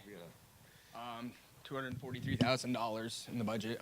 It was defeated, and so now they're going to a paper ballot vote on the budget as presented to them by the trustees. Yeah, so let's talk about that amended budget that was defeated. You know, just take away. See again, folks. If you're watching, you know, you go to the town meeting. You can just say like, let's just take away $243,000. And so that's how it's done. But of course, the 50 people there did not agree with Jim Mitchell, nor did. No, it was defeated very easily. Very soundly. So it's a pretty responsible budget, but that's usually how it's done. But I think, you know, when people go up and start reducing the budget, I think the best approach is to just tell the board that they think the budget's too high and they want to cut $243,000, and that it doesn't matter what area or department they trim from, they just trim. So once you start porting out specific, well, I think the police department, and I think the fire department, and I think this, and I think the tinted windows on the vehicle are a little bit too much, then you start pointing fingers, and then it becomes personal. So if you just reduce the budget, and you just tell the board, Leave it up to them. and just leave it up to them, then maybe you might get more votes to reduce the budget. But once you start pointing fingers, like this person doesn't do that and this doesn't do that, usually you don't really get a yes on your vote. Yeah. Just a suggestion for next annual meeting. And I think this was a pretty good budget, so I'm glad that they didn't decide to reduce the budget, because it's a very manageable budget, I feel, compared to, you know, the reduction that they did last year. You know, and I thought Jiggs and Andrew were both very well spoken, Deb as well, in pointing out the reasoning why the budget was what it was. So, you know, I think they did a really good job. Yeah, and I mean, in addition to that, it's not necessarily people that live in the village also live in the town. So there's that issue too, where double taxes. In addition to that, so that was brought up also with the Right. So, you know, it's really your school taxes, which really sort of contribute mostly to your property tax. However, you don't really have a lot of control over your school budgets, because a lot of that is managed by the state anyways. So, and you can't, there's certain things you just can't reduce because of state mandates. So it's really kind of pigeonholed into people trying to reduce services in the towns because they don't really have a lot of control over their school budgets anymore. That's really how it is, you know. So, I don't know. Like, you know, like they said, there's only so many places in the village budget that you can go after, you know, to reduce. There's only X amount of things, you know. So, I mean, it was a bad motion, and I'm glad it didn't pass. Yeah, I mean, that's the other thing too is people start talking about like tinted windows. I just say tinted windows because they look at the budget and they'd be like, well, didn't you shop around for workman's comp? I mean, well, you know, it's good to ask those questions, but if you really think the budget's too high, just cut it by what you think it needs to be cut and let them figure it out. I mean, you know, who cares if they buy a car with tinted windows? I mean, just give them set the price that you need for that. I mean, that's why you elected them. You know? Exactly. That's why they're the elected officials. Yeah, that's why their main job is budget, you know. So. Yeah, and hire someone that's gonna make the proper decisions on that. So. Exactly. Yeah, I just call it like, you know, arguing over the tinted windows. You know, who cares? Just cut the budget if that's what you want. You know. Other than that, it's been a pretty fast-paced meeting, though. You know, it's only 8:09, and they're voting on the budget right now. There's only 2 articles left. And those are just housekeeping articles. The next one you said there could be some questions raised about the fund balance. Yeah, raising an extra $75,000 to add that money to the fund balance because the town's a little cash poor right now. Yeah, pretty much. That's basically what it is. Pretty smooth meeting, you know. Oh yeah, the village corporation meetings, trustees, corporations. I can't say town because that might infuriate people. But I think even the town manager forgets which meeting he's at. Oh yeah. You've got so many, you know. I think even some of the trustees or board members forget if they're in the village. It's a little confusing. But the meetings go pretty quickly because they're done in May. It's warm outside. It's nice outside. People want to get out while it's still nice. Maybe throw in the barbecue. Exactly. They want to barbecue. Some of them look like they want a couple beers. I don't know. And Mr. Robahowski's done a very good job tonight. You know, keeping everybody tame and calm. And Mike and Marty are out there doing their thing, running the microphones. Yeah, I know. I mean, he's running it pretty well, and so yeah, they usually go pretty quickly. They don't have a lot of articles to vote on, so we'll probably be finished up here pretty shortly. Here, we might run into contention with that additional $75,000, but we'll see. But we had a little bet going on here. Who would have thought that Jim Mitchell would be the one to make that amendment and start the discussion? What did you think of Ron Lake's argument there to save the budget? I mean, he has a good point. You know, I mean, there's 3,300 people in the village, he said, and they did 3,600 calls last year. I mean, that's a lot for a small village, you know? Yeah, absolutely. I mean, obviously, there's a lot of calls out in the village. There's a lot of people or folks that live in this town that need services into that, you know, and it's a problem with every town that, you know, with especially the opiate crisis that towns have to deal with, and it's you know, it's just the way it is.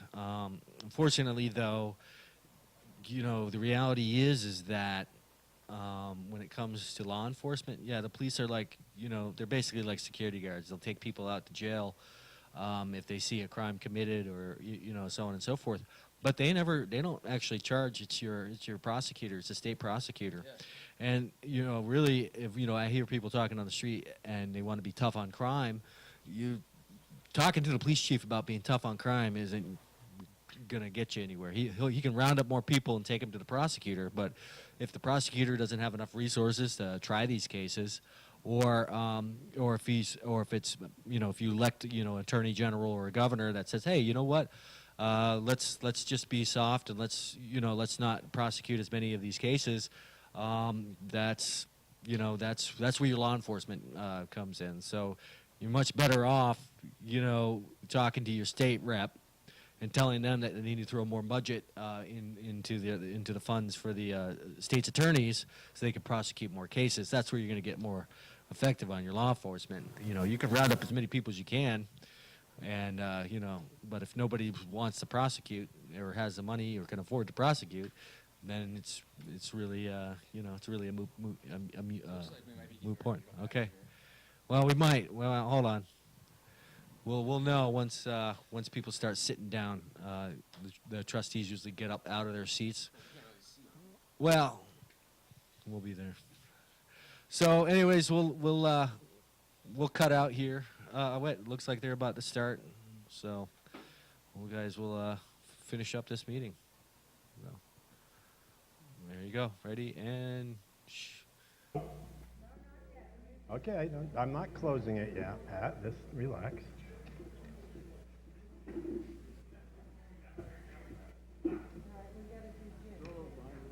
I will.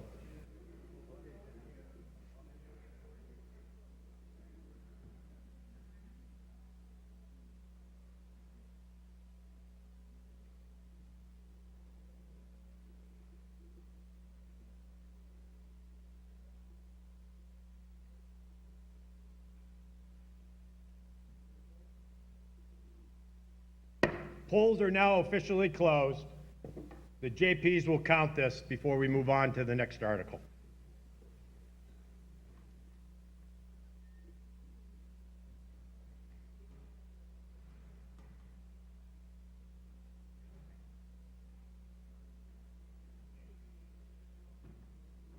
So 63, you said? Okay.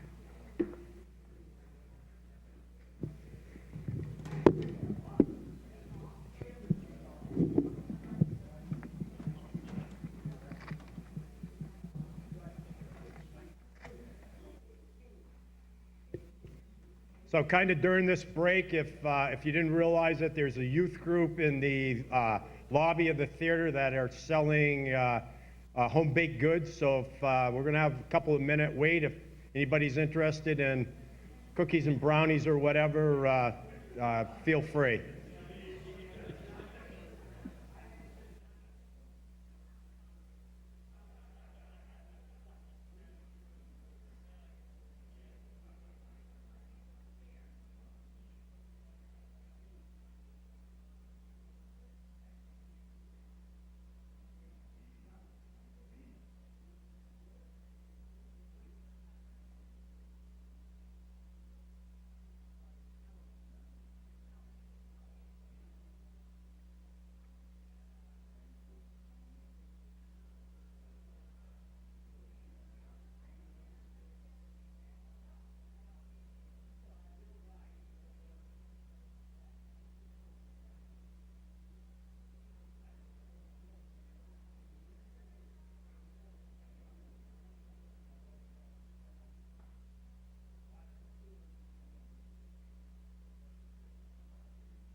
So I'd like to read the results. Voting yes on Article 4, 43. Voting no, 16. And we had one despoiled ballot. So the article passes. We will now move on to Article 5. Shall the voters of the Bellows Falls Village Corporation raise and appropriate the sum of $75,000 to replenish the unrestricted fund balance for the general fund, this amount to be raised by taxes? Jim.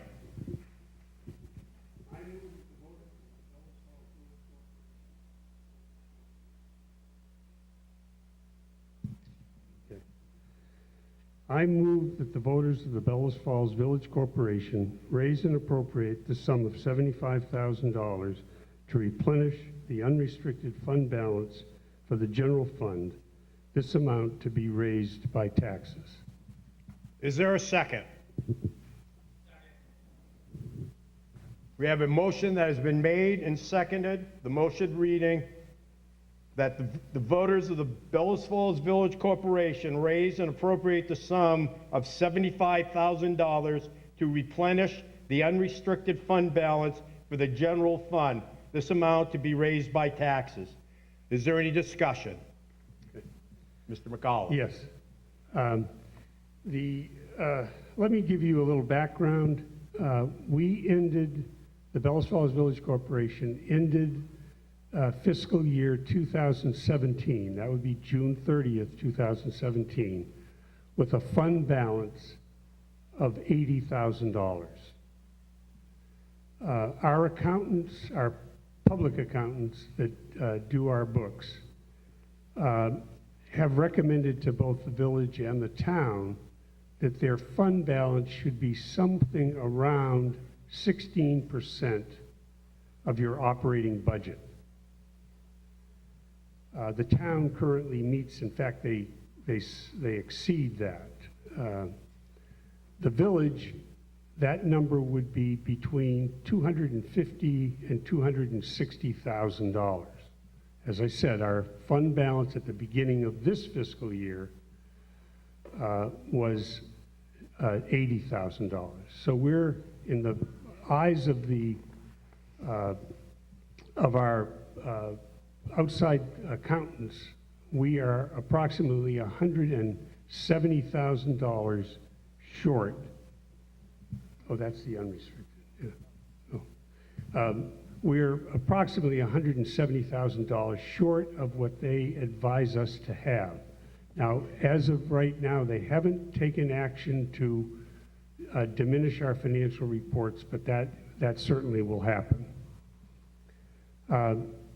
Now, so how do we get into this situation? Well, when the trustees were preparing their budget 2 years ago, they felt that they had excess surplus. So they earmarked $58,000 of that surplus to be used to fund the operating budget of the village. Now, when we closed the books at the end of 2017, the deficit was $163,000, not $58,000. The extra $110,000 of deficit resulted from a number of items, the most significant of which are the replacement, the decision to replace the town manager, and the severance payment that was required, and obviously we had to hire immediately a new manager. That was a major part of that difference, that $110,000 difference. The other was that the town of Rockingham settled a tax dispute with TransCanada. This was to deal with tax years 2012, 13, and 14. The village's portion of that settlement was $76,000, and that hit in full, that hit the financial statements for fiscal 2017. So as I said, what turned out to be a gesture to help taxpayers because of the events that occurred during fiscal 2017, we became woefully short of the surplus or the fund balance that we should have. Now, this motion would raise and appropriate $75,000. Now that, I mentioned we're about $170,000 short of the target. But our feeling was that we should try to build up that surplus over a few years, not try to do it all at once. And so I guess the good news is the budget that we just passed was down $71,000. The bad news is that we want you to kick in $75,000 to help this our fund balance issue. And it really is a legitimate issue. So I'd be happy to try to answer any questions you have. Are there any questions or comments? Doug? What does that do to the tax rate? The additional 75,000? It would basically put it right back to the What it was last to what year? it was this year. Okay, yeah. thank you. Yeah. Any other questions or comments? Jim Mitchell. Coming down to you, Jim. I have a problem with the fact that the town gets the lion's share of our taxes, okay? When the dam is in this village, they're flush with cash. We're not. If you bother to read the email, as Mr. Kern said, that I sent to the town manager today, MSN, their major news story was the 50 poorest towns in the United States of America. And guess who was on the very top? Bellows Falls Village.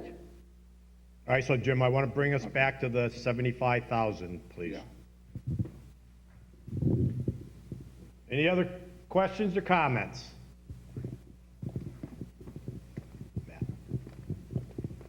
Matt Trieber. Hi, thank you, Mr. Moderator. Matt Trieber. I'm just wondering, Jim, if you could tell me if that's typical for a municipality to have that 16% reserve. That seems like a wonderful reserve to have, but almost a pie in the sky amount. I know the state of Vermont doesn't have anywhere near that much as a percentage of reserves. So I'm just wondering how realistic a number that is. I think that's a good question. I really don't have a good answer for you, Matt, because this is a number that the auditors have come up with. Presumably, it is reflective of cities and towns that they audit.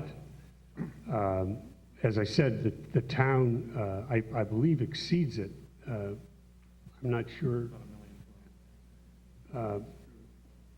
Does it exceed it exceeds it? Yes, and in fact, the town decided this year to set aside funds in capital reserve funds for this building, Rockingham Meeting House, as well as for paving projects. So, you know, my feeling is, personally, that's a lot of fund balance to have, quite frankly. But I think 80,000 is not enough. I know that. And whether we actually make it to 260, we'll have to see. But I think this will get us up to hopefully around the $150,000, $160,000 level. And I think that's a real good start. And I think it'll demonstrate to the auditors that we're taking this issue seriously. I think we should ask the auditor for more details on how many towns and villages actually hit that number. Mr. Moderator, may I ask a follow-up question? Sure. I'm just wondering, you mentioned that the auditors have not found against us yet. Are we anticipating a negative finding or a decreased bond rating or increased bond payments in the event that that number isn't increased? I would think that we would get a material finding. I don't think, we don't have a rating. When we issue bonds, it's done through the bond bank. And so there is no specific rating, I don't believe, for either Rockingham or Bellows Falls. Any other questions or comments? Mrs. McAuliffe. Has there been any penalty in the last few years by the auditor? This only developed in June 30th, 2017. So it's... I thought we had talked about this before when I was village president also. No, you had, I didn't want to bring you up on this. I was trying to protect... I remembered the guidance I received, and so I'm questioning, and why did you, what propelled the $75,000 number? Could it be less? Could you try and do your increase in smaller increments? Well, I think that that's what we tried to do. We said we're at 75 is not real small, though. I'm not going to debate this issue with you. Any other questions or comments? If I may, Mr. Just to point out, we did try doing a smaller increment last year, and it was denied, and the fund balances continued to not grow. So, I mean, we need to do something, and if we don't do anything, if this motion does not pass this year, we're going to get into more dangerous territory, but questions will come from the auditors. The other issue that I should have mentioned is that, this year we had the $240,000 reduction in the taxes. So right now at 10 months, it would appear that we're going to come in for fiscal 2018 with a small deficit. So that 80,000 will go down by some amount. So again, it's not a good picture. I think 75 is a reasonable number, and I think we can hope in fiscal 19 that we'll actually end up with a budget surplus. But I think coming in closer to 150,000 on a 1.629 budget, which is about 8%, I think is very prudent. Any other questions or comments? Yes, Paul. Shane. I just wanted to mention, Jim, that the unassigned reserve balance for FY 17 was $64,092, not $80,000. I just counted them all. Stefan, do you have a comment? Yeah, we've had some substantial sales here recently through an auction service, and there may be an option too, whether it's a compromise here, if there was to be an amendment, where we've taken in approximately, somewhere around $30,000 so far, approximately. And then we've got some other stuff that we had for sale here that hasn't added in yet.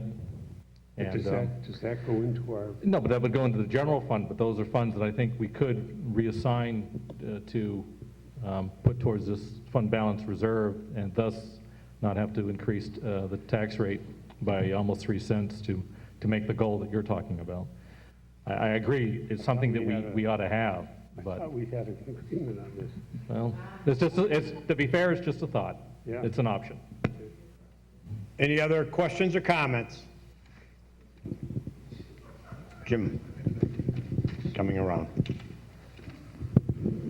James Mitchell, we're talking about our fund balance. It's the 15th of the month, my wallet is bare, and I'm sure there are a lot of others in this town, their wallets are empty, and we're surviving. We can find other ways to replenish that fund balance, not on the backs of the taxpayers. Any other questions or comments? Does everyone have the motion in mind? I will repeat the motion. Motion has been made and seconded that the voters of the Bellows Falls Village Corporation raise and appropriate the sum of $75,000 to replenish the unrestricted fund balance for the general fund, this amount to be raised by taxes.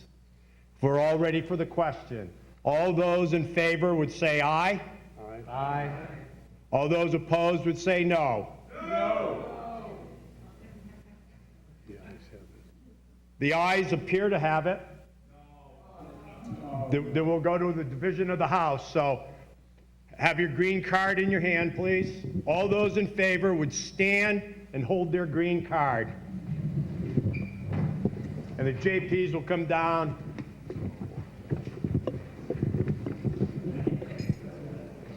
It's the screen.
So you're going to get the number, Denny.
She voted for it.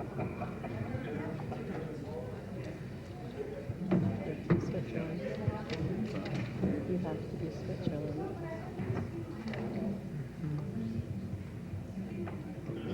Are we set, guys? No.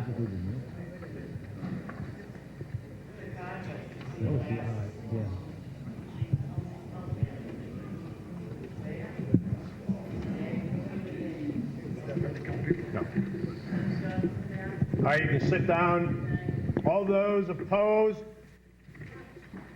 would please stand and show your card. Oh, Christ. No.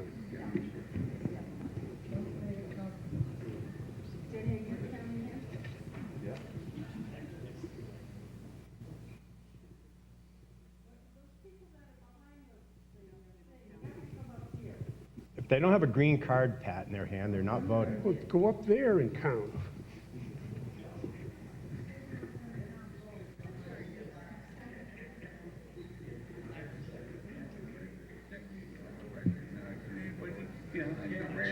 That's correct, yes.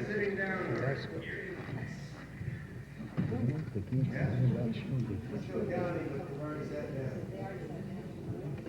Make sure you stand, please. Stay standing if you're against this motion.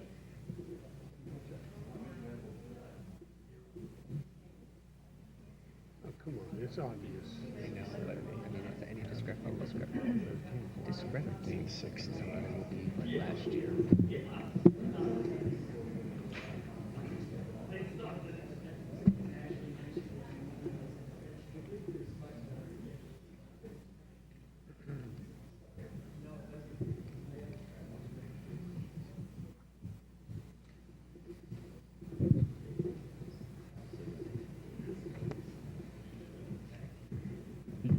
Everyone can sit down now. Yes, 17, yeah. The results of your vote on Article 5, 37 yeses, 17 noes. The motion passes. We will now move on to Article 6, to transact any other business deemed proper when not involving the expenditure of village funds or any other business acted upon in the preceding articles. Does anyone have anything? Mr. McPhee. I do if Mr. Trieber's still here, is he? I have a question which involves the village. I know there was a bill in committee that I'm not sure it made it to the legislature that would require towns of a certain population to have a police department. I'm wondering how that is proceeding because I, for one, would love to see that pass. Therefore, the village of Bellows Falls would no longer need a police department. The town of Rockingham would, and we could cease to exist as an entity other than water and sewer. Mr. Trieber, if you'd like to respond to that. Sure, I'm sorry, Mr. Moderator. I missed where it was towards me, so I wasn't following for a little while. But that bill has been introduced several times in both the House and Senate. In every session, it has died on the wall, including this one. Can you support that bill if it comes up again? I was, so that's fine. I did, in not this session, the previous session, had been asked to introduce that bill and did introduce it. Is there any other business? Anything at all? Second. We have a motion to adjourn. All those in favor would say aye. Aye. Opposed? Thank you very much.